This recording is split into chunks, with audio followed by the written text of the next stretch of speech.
Welcome back on the other side. We're now joined by this week's very special guest, the legend, Mr. Krafty Kuts. How you doing? It's a good touch with the hat. I mean, obviously you won't be able to see on the radio, but you've got a nice straw hat. Yeah, no, I tried to bring a little bit of summer, seeing as we never have any. I've just come back from a place where there was loads, but in England we don't have summer anymore, do we? It just disappears very quickly. It's official. Yeah? It's crap all year. Yeah, definitely. Just rain and everything else that's crap. But the music's good. That's what we like. And that's what everyone loves England for. And music-wise, you're quite a busy man, because you're getting quite a rep at the moment for doing your little cheeky re-rubs. Cheeky, I love that word, the little cheeky. Me and my man Adsorb, who's come all the way down from Brighton with me, me, him and Dom and quite a few others, we like to get busy in the studio and do re-rubs, simply because I just feel there's not enough exciting music for me. But there's a lot of electro, house and stuff like that I really like, that I wouldn't play, because I'm a serious breakbeat head. I live and breathe breakbeat. I play it, in the whole of my set, bar a few hip hop or drum and bass numbers, just to, sprinkle in a little bit of magic dust in there. But a little bit of crafty magic. Yeah, and I just love doing these re-rubs, and it's good for me, because I go out there and source tracks and play things that nobody else is playing. It gives me world exclusive in my sets. It makes my sets more interesting, and it brings a vibe and a certain attitude to when I DJ, that people are like, wow, what was that he just played? I need to get that, or I need to find that. Eventually they will come out, or people will get hold of them, or give them. If someone's nice to me, I may give it to them. Do you know what I mean? How nice have they got to be? Oh, extremely nice. Show me their breasts or something like that. But do you know what? If Klaus Hill showed you his breasts, I think you'd absolutely cry and run for the hills. I've had a little suckle on Klaus Hill's breasts. There's much to go for on those little buggers, I'm telling you. There's about 5.5 pies in each one, I think. Oh yeah, and they tasted like bloody Australian pies and all. Bugger he is. And speaking of Australia, I mean, you're quite a big deal over there.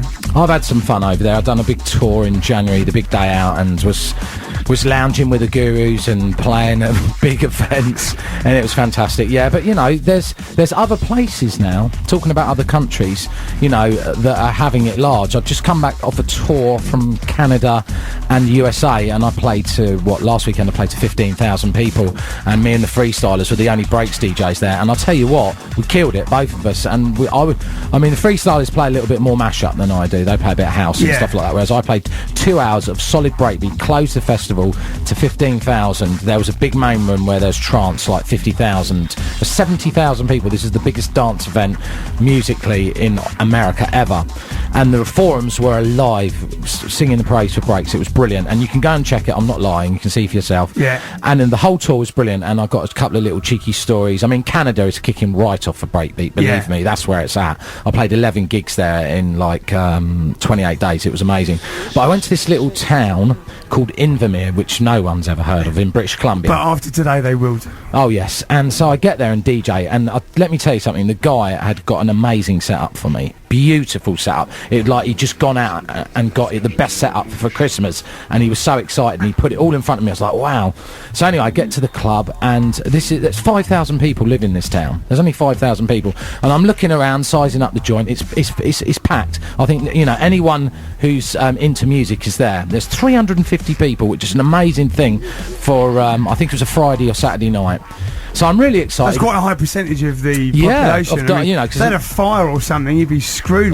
Big time. The firemen were there, the policemen were there, the ambulance men were there, all in one room.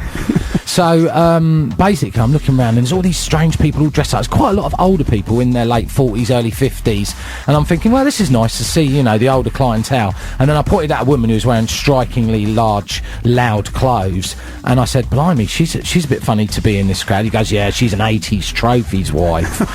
And I was like, and she had the kind of like a JFK era glasses on as well. I thought, this is really strange. And guess who was in the middle of the floor come 1 o'clock in the middle of my set? Her, with her raving cap on, going nuts. I thought you were going to say Aston for a minute, then breakdancing in a pair of spandex pants or something. Oh, I saw him on tour. Bloody whinging he was as well. Him and Matt, the biggest whingers. They're self-fueling, aren't they? Oh, God, I think you have to split them apart every couple of hours just to kind of get them happy again. Yeah, you got to love them, though. The lovable whingers, I call them. I'll be with them on Friday. going to my next story against the Grey Knight. Big things are gone. Big. Where's this going to be? At Fabric on Friday. Me, Decline, Split Loop, Adsorb. Check this man out. He's going to be big. Things are gone for him in the next 6 months. And Ed Solo and School of Thoughts coming back over from Australia. Nice. Split Loop live. And me and the freestylers kicking it off at the end. It's going to be a massive monster mash-up, I reckon. And yeah, no, just lots of things happening with me at the moment, writing lots of music, taking my music to Ibiza, and obviously I've got the new single Dynamite Love, which you kindly we just played, mate. Thank you very much for that. World exclusive. Always love those ones. Yeah, thanks for that. And I'm hopefully hoping that things will do well with that, get a bit more radio play. And it's always, touch and go with a single. It's what the people at the top think of it and whether they're going to playlist it. So let's have fingers crossed on that one. I'm sure it'll do well, mate. Now, before I let you get behind the decks, mate, I've got a bit of a quiz for you. What I'm going to do is I'm going to give you some bingo reference calls, and you have to tell me what numbers they refer to. Okay. You ready? Yeah. First up, Sexy Kate. Number 8. Oh, you're good.